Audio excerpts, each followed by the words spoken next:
Bachelor of hotel management లో university first rank, second rank, third rank, sun international, Visakhapatnam, Hyderabad.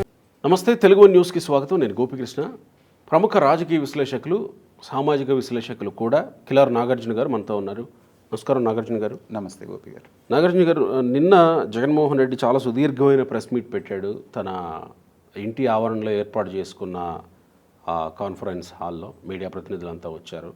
మిగతా అన్ని అంశాలు జరిగింది ఒక ఎత్తు అయితే, ఒకటి మాట్లాడారు ఆయన. ఢిల్లీలో మొన్న దీక్ష చేసినప్పుడు మొత్తం దేశవ్యాప్తంగా ఉన్నటువంటి పార్టీల్లో ఇండియా కూటమి పార్టీలు మీకు సహకరించాయి కదా, ఇండియా కూటమి వైపు ఏమన్నా మీరు వెళ్తున్నారా లేదా అని మీడియా ప్రతినిధులు ఎవరో అడిగితే దానికి సమాధానం చెప్పింది ఏంటంటే, నేను ఒక ఇండియా కూటమిని మాత్రమే కాదు అన్ని పార్టీలని ఆహ్వానించాను, కాంగ్రెస్ పార్టీ ఎందుకో రాలేదు అని అంటూ కాంగ్రెస్ పార్టీ గురించి మొట్టమొదటిసారి అనుకుంటా నాకు తెలిసి ఇతను చేస్తున్న, జగన్మోహన్ రెడ్డి చేస్తున్న దీనికి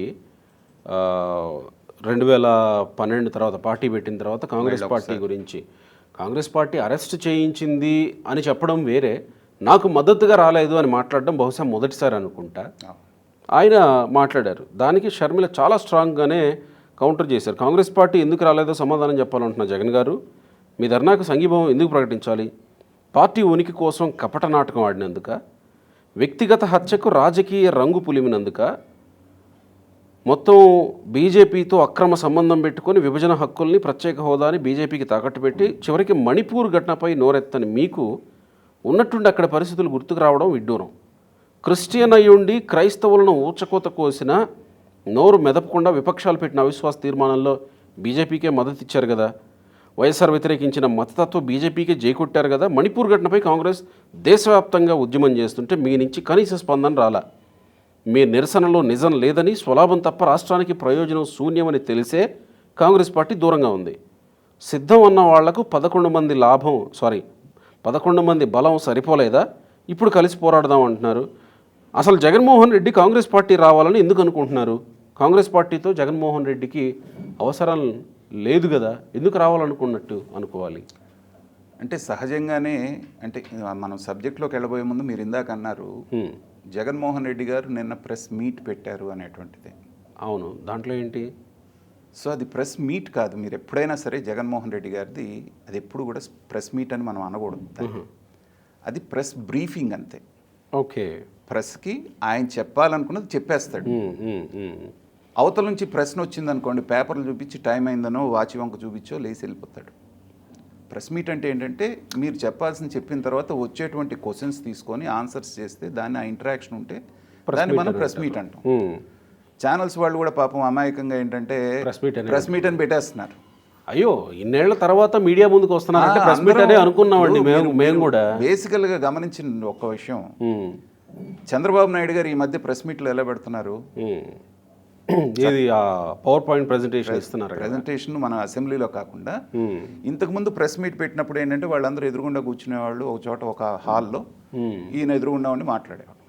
అలా కాకుండా ఈసారి ఏంటంటే మనకి మంత్రులతోటి వీళ్ళతోటి సమీక్షలు చేసే పద్ధతిలోనే ఆ ఛాంబర్లో సీటింగ్ కూడా ఆ ఛాంబర్లోనే కూర్చోబెట్టి ఆ సీట్స్లో వాళ్ళు మైక్లో వాళ్ళు అడగటం, ఆయన చెప్పడం అనేటువంటిది ఒక వరవడి ఆయన మొదలుపెట్టాడు. అవును, నిన్న గమనించారా? జగన్మోహన్ రెడ్డి గారు సేమ్ ఫార్ములా ఫాలో అయ్యారు. కరెక్ట్. నాలాంటి వాళ్ళు అందరం ఆసక్తిగా ఎందుకు చూసాం? ఇదేదో ట్రెండ్ మార్చాడు, చంద్రబాబు నాయుడు గారు లాగానే ఇంటరాక్షన్ కూడా ఉంటుంది, వీళ్ళు ప్రశ్నలు వేయటం, ఆయన అడగటం అనేటువంటిది మనం అనుకోగానే ఆయన చెప్పడం అయిపోగానే ఒక ప్రెస్ రిపోర్టర్ ఎవరు లేడీ అనుకుంటాను, దీనికి రిలేటెడ్ కాకుండా వేరే సబ్జెక్ట్ ఏదో ఆవిడ అడిగారు. అలాగే ఢిల్లీలో కూడా అడిగారు, ఏమండి మీ మీద ఏదో ఇది చేస్తూ ఉంటున్నారు, అది చేస్తూ ఉంటున్నారు, అవినీతి కేసులు ఏదో ఎత్తపోతే అసలు ఎంత సీరియస్ అయిపోయాడంటే, అసలు మిమ్మల్ని ఇక్కడ పిలిచింది ఎందుకు, మీరు అసలు మనుషులేనా? ఆ ఒక్క మాట అనలా. అక్కడ చూడండి ఎంత రక్తపాతం జరిగిందో, మీరు వెళ్ళి చూసి కదా మాట్లాడాల్సింది, అలాంటి పరిస్థితి మీకు వస్తే మీరు ఎలా ఫీల్ అవుతారు, అది కదా మీరు ఫీల్ అవ్వాల్సిందని వాళ్ళ క్లాస్ తీసుకున్నాడు. అసలు తెలుగు మీడియాతో అసలు మాట్లాడటం కదా. అంటే ఏంటంటే జగన్మోహన్ రెడ్డి గారు ఏం చెప్పారో మీరు రికార్డ్ చేసుకొని మీరు అది ప్రసారం చేయాల్సిందే, కానీ ఇంటరాక్షన్గా అక్కడ అవకాశం లేదు. కాబట్టి దాన్ని ఏమనాలంటే ప్రెస్ బ్రీఫింగ్, దట్స్ ఆల్. ఆయన చెప్పాలనుకుని చెప్పడం.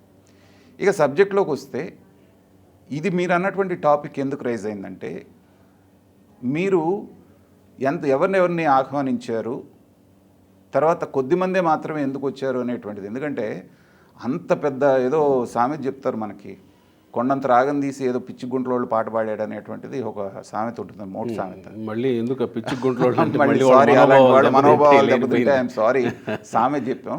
సో అలాగా అసలు రాజధాని మొత్తాన్ని అల్లకల్లోలం చేసేస్తాను ఇక్కడ నుంచి చాలా ఈ బీరాలపల్లికి వెళ్ళినటువంటి జగన్మోహన్ రెడ్డి గారు అక్కడ ఆ ఈవెంట్ని చూస్తే అసలు జగన్మోహన్ రెడ్డి గారి స్థాయి ఏంటి, ఆ పార్టీ స్థాయి ఏంటి, ఇవాళకి కూడా 40% అక్కడ వాళ్ళకి ఓట్ల షేర్ ఉన్నటువంటి ఒక బలమైనటువంటి పార్టీ ఒక ధర్నా చేస్తూ ఉంటే పట్టుమని అక్కడ 100 మంది లేరు.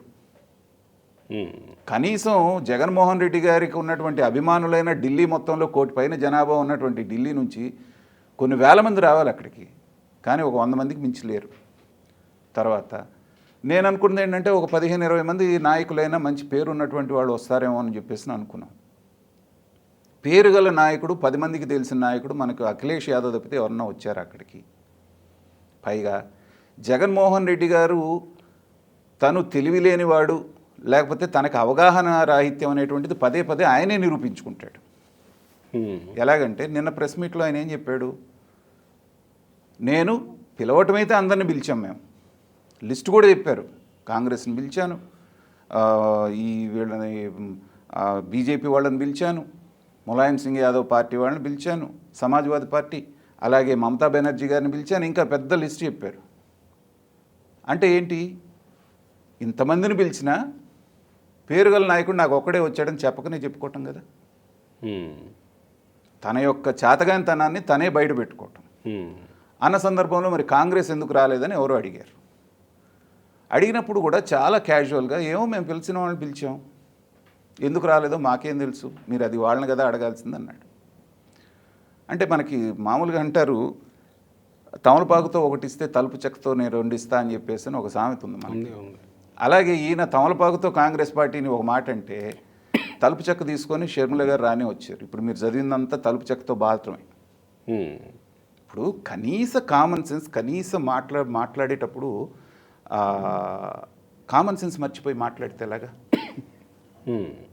నీ దాంట్లో నీ 5 సంవత్సరాల్లో జరిగినటువంటి దాష్టీకాలు, రాజ్యాంగపరంగా రాజ్య హింస జరిగినప్పుడు ఏ రోజు నువ్వు మాట్లాడినటువంటి వాడివి, అంతా బాగుందని భారతదేశ వ్యాప్తంగా నేషనల్ మీడియాకు కూడా డబ్బులు ఇచ్చి చెప్పించుకున్నటువంటి వాడివి, 2 వ్యక్తుల మధ్య జరిగినటువంటి ఘర్షణ, ఒక మర్డర్ని తీసుకొని నేను జాతీయ స్థాయికి వెళ్ళి దీన్ని ఏదో చేస్తానంటంలోనే ఆయన డొల్లతనం కనిపించింది.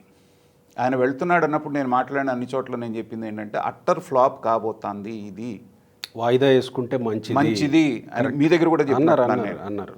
అది ఏమాత్రం విఘ్నత ఉన్నా ఎవరైనా మంచి సలహా ఇస్తే వాయిదా వేసుకుంటాం, మంచిది, వానలు పడుతున్నాయనో లేకపోతే పార్లమెంట్ జరుగుతుందని వాయిదా జరుగుతూ ఉన్నాయి, గౌరవం నిలబడుతుందన్నాను.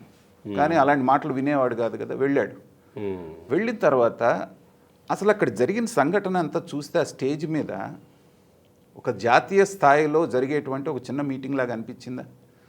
నాకైతే ఫిష్ మార్కెట్ని తలపించింది. స్టేజ్ కింద ఎంతమంది ఉన్నారు, స్టేజ్ మీద అంతమంది ఉన్నారు. సజ్జల రామకృష్ణారెడ్డి గారితో సహా బతిలాడుకుంటున్నారు, వరి దిగండ్రా నాయన, దిగండ్రా నాయన, దిగండ్రా నాయన, కిందకి వెళ్ళండ్రా అని చెప్పేసి. ఎవ్వడు మాట వింటలేదు. అఖిలేష్ యాదవ్ వచ్చాడు. వచ్చినంతసేపు స్టేజ్ మీద కూర్చున్నంతసేపు ఆయన అయోమయంగానే ఉన్నాడు, ఇక్కడ ఏం జరుగుతుంది, నేనేం చూడాలి, నేనేం మాట్లాడాలన్న విషయంలో.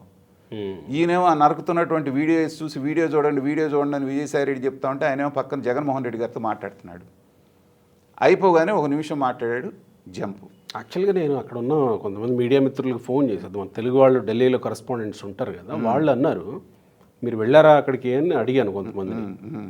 అంటే జగన్మోహన్ రెడ్డి ప్రస్తావించే ఆ 4 ఛానల్స్ కాదు వేరే మాట్లాడాను. మాట్లాడితే వాళ్ళు అన్నది ఏంటంటే, ఎలాగూ ఆయన తెలుగు మీడియాతో మాట్లాడ్డు కదా, మేము వేరే పనికి వెళ్ళిపోయాం, బడ్జెట్ సెషన్స్ జరుగుతూ ఉన్నాయి, మేము వేరే పనికి వెళ్ళిపోయాం అని అన్నాడు. సరే అఖిలేష్ యాదవ్ వచ్చాడు కదా, అఖిలేష్ యాదవ్ మాట్లాడింది ఎట్లా అనిపించింది? ఏం మాట్లాడాడు ఆయన? ఇక్కడ జరిగింది ఇది మేము ఖండిస్తున్నామని మాట్లాడలే, అంతే. జరిగి ఉంటే పద్ధతి కాదు, మార్చుకోవాలి. ఎక్కడన్నా చంద్రబాబు నాయుడు గారి పేరు కానీ, ఆంధ్రప్రదేశ్ పేరు కానీ, లేకపోతే తెలుగుదేశం పార్టీ పేరు కానీ మొక్కుబడిగా ఏదో వచ్చాడు, మాట్లాడాడు. డిఎంకే నుంచి అన్నదురై వచ్చాడు. అన్నదురై కూడా ఆంధ్రప్రదేశ్ పేరే ప్రస్తావించాల. ఎవరు కూడా తమిళనాడులో ఇట్లా జరుగుతూ ఉంది, నిన్న మొన్న కూడా అతను ఎవరినో ఒక హత్య జరిగింది, దీన్ని ఖండించాలి, జగన్మోహన్ రెడ్డి ఒక స్టెప్ తీసుకున్నాడు, మేము సంఘీభావం తెలుపుతున్నాం అని అన్నాడు. అంతేగాని ఆంధ్రప్రదేశ్లో ఇట్లా జరిగిందని ఆయన అనలేదు. మిమ్మల్ని నన్ను ఏదన్నా బలవంతంగా మొహమాట పెట్టి జగన్మోహన్ రెడ్డి గారితో మనకు బాగా దగ్గర రిలేషన్ అవసరం ఉందనుకోండి, వెళ్తే మనం మాట్లాడేది కూడా అదేగా. పైగా అక్కడ ఉన్నది చంద్రబాబు నాయుడు గారు. ఆయన గురించి భారతదేశమే కాదు ప్రపంచవ్యాప్తంగా తెలుసు. అలాంటి సందర్భంలో ముఖ్యమైనటువంటి బడ్జెట్ సెషన్స్ జరుగుతున్నప్పుడు ఎవడన్నా నిరసన తెలియజేస్తాడండి అక్కడికి వెళ్ళి? నేషనల్ మీడియా నిన్ను అసలు పట్టించుకుంటుందా? కాబట్టి ఏంటంటే ఇవాళ షర్మిల గారు లేవనెత్తినటువంటి ఆ ట్వీట్లో చేసినటువంటి ప్రశ్నలు, సంధించినటువంటి ప్రశ్నల్లో ఒక్కదానికి కూడా అతని దగ్గర సమాధానం లేదు. ఒక్కదానికి కూడా. అంటే ఎంత పేలవమైనటువంటి కారణం పట్టుకొని ఢిల్లీ దాకా వెళ్ళాడు అనేటువంటిది తెలుస్తూ ఉంది. గతంలో చాలామంది ఏమంటారంటే, నేను అంతకుముందు కూడా నా ఒపీనియన్ కూడా అదే, జగన్మోహన్ రెడ్డి గారు స్ట్రాటజీ చాలా పెద్ద స్ట్రాటజీ ఉంటుంది, ఆయన ఏది చేసినా లేకపోతే అసలు చాలా పెద్ద ఆలోచన పరుడు అని చెప్పేసి చాలామంది బిల్డప్ ఇచ్చేవారు అంతకుముందు. నేను ఒక్క మాటలో కొట్టేసేవాడిని, స్ట్రాటజీ లేదు, ఏమీ లేదు, అది మూర్ఖత్వం, పిచ్చితనం.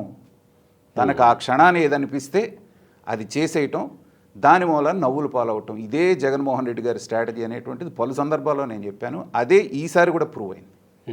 ఈ కాంగ్రెస్ విషయానికి వస్తే, కాంగ్రెస్ రావాలని అసలు జగన్మోహన్ రెడ్డి అనుకోవడం అయినా, ఎందుకు రాలేదు మేము పిలిచాం అది వాళ్ళ ఇష్టం అన్నట్టే మాట్లాడాడు కదా. రావాలని జగన్మోహన్ రెడ్డి గారికి ఏ కోసైనా లేదా లేనట్టేనా? తనకేంటంటే అన్ని పార్టీలని పిలిస్తే, అసలు మనకి వార్తలు కూడా వచ్చింది ఏంటంటే విజయసాయి రెడ్డి గారు వెళ్ళి లిటరల్లీ బతిమలాడుకున్నాడని చాలా పార్టీల వాళ్ళని, అయ్యా కనీసం వచ్చి మొహం చూపించన్నా వెళ్ళండి అంటే ఎవ్వరు కనీసం కాదు పొమ్మంటే 2-3 వచ్చి ఏదో తూతూ మంత్రంగా చేసుకొని వెళ్ళిపోయారు. ఒక పద్ధతి కానీ ఒక పాడు కానీ. తర్వాత అంత దారుణంగా ఉన్నటువంటి వీడియోలను వీళ్ళ మనస్తత్వాలు తెలియజేస్తుందండి. ఇప్పుడు వినుకొండలో జరిగినటువంటి సంఘటన, నరికేటువంటి సంఘటన ఎవరో నాకు వీడియో చూపిస్తే 2 సెకండ్లు కూడా నేను చూడలేకపోయాను. అది తీసేయండి అని చెప్పాను. అలాంటిది అక్కడ పెట్టి పదే పదే వేస్తున్నారంటే ఆ పార్టీ మనస్తత్వం, ఆ పార్టీలో ఉన్నటువంటి కనీసం దాన్ని బ్లర్ అన్నా చేయలేదు. యాజ్ ఇట్ ఈస్గా వేస్తున్నారు అంటే ఏంటంటే వాళ్ళ మనస్తత్వాన్ని అది తెలియజేస్తుంది. ఇది ఏదో జరిగిపోతుంది అనేటువంటిది వెళ్ళాలని. అంతకుముందే ఇదంతా కూడా 2 వ్యక్తుల మధ్యన గొడవ అనేటువంటిది అందరికీ తెలిసిపోయిన విషయం కదా. మరి ఈ విషయం మిగతా పార్టీలకు కూడా ఉండే ఉంటుంది కదా. జగన్మోహన్ రెడ్డి గతంలో ఎక్కడా స్పందించిన దాఖలాలు లేవు, మనం ఎందుకు స్పందించాలనే ఇది ఉండే ఉంటుంది కదా. ఉంది కాబట్టి రాలేదు కదండి.